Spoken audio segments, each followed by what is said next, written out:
January days started in the summer of 2006, the last days of July, and really it comes out of me having been involved in music seriously, I guess. You know, as a kid, what really is serious? But at that point, I had been involved with music seriously for about 2 or 3 years. I started off writing lyrics for bands, and then I slowly worked my way into a band, and then I worked with that band for a while, and the group went on hiatus.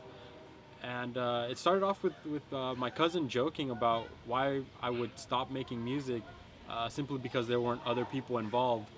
And I decided to start making music on my own, mainly with his help.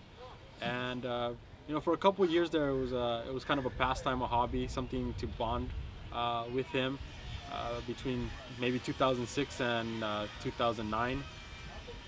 And then after 2009, it started to become a serious thing. I started joining other groups, I started doing extra projects, and I started widening my musical tastes.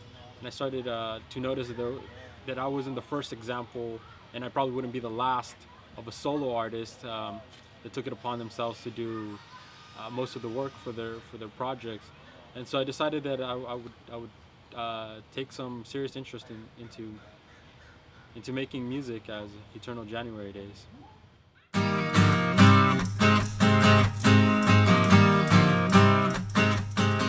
Yeah, music has always been a part of my life. Since I was a kid, I come from a Latin American family. My family is from El Salvador.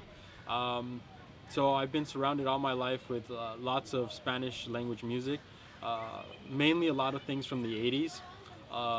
Funny enough, a lot of stuff from Mexico, but a lot of things in the vein of cumbia and tropical music, that kind of stuff.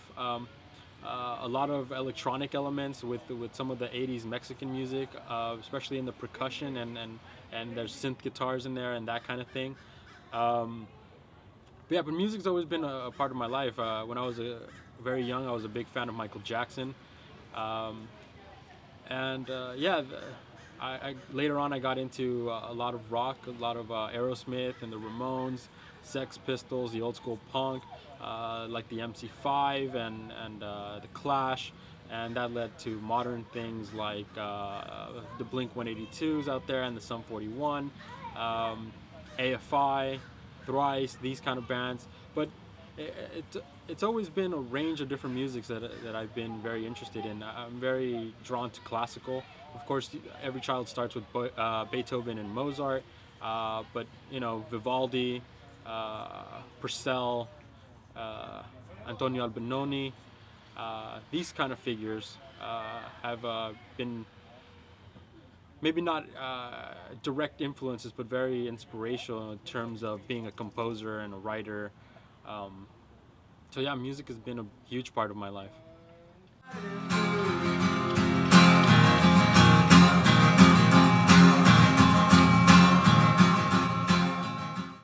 I listen to music on a daily basis.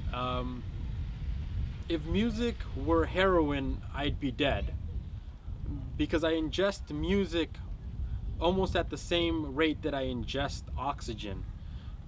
So I'm constantly listening to, and I don't think I could pinpoint any one record that I was paying specific attention to, that I was just ingrained with ideas. Couple months back, maybe not even a couple months, I tend to have very big problems with keeping track of how time moves. But certainly some time ago, I picked up Silver Sun Pickup's latest record, Neck of the Woods. And while maybe that didn't really filter through into the actual record, it definitely is one of the things that I've been paying a lot of attention to. And I think that's the best answer to that particular question, is that I've been listening to a lot of Silver Sun Pickups. How hard could this be if only I could break it? The songs do follow a progression. They do follow a story, but not intentionally. I think what the record does is it shows the evolution of my feelings towards a certain era of my life, a certain moment in my life, and how those feelings reverberate um, throughout time, but also how they warp and evolve and change, all meaning basically the same thing. Um, Yeah, you can think about it as when you throw a pebble in a pond and the ripples slowly they widen out, but they slowly start to fade, and that's what the record does. Um, not intentionally, but I think as in a subconscious way, I picked these songs out of a pool of many different songs because they told the story in the most definitive way, but also the most ambiguous way. Music definitely is something that I'll continue to do until the day I die. Um, the question really is in what capacity, and I'm not too certain that I know the answer to that question.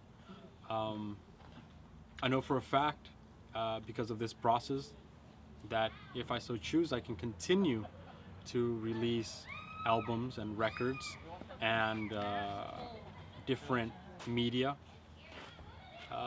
And as time progresses, the manner in which these things are done will probably change and become easier. And so, yeah, music is definitely something I will continue to do, whether it's playing to myself or playing to a small audience in a small venue, or who knows, maybe one day stadiums and festivals. Music is always going to be a part of my life. It's always been part of my life, and I don't intend on not playing music ever. So, music will continue to be something I do.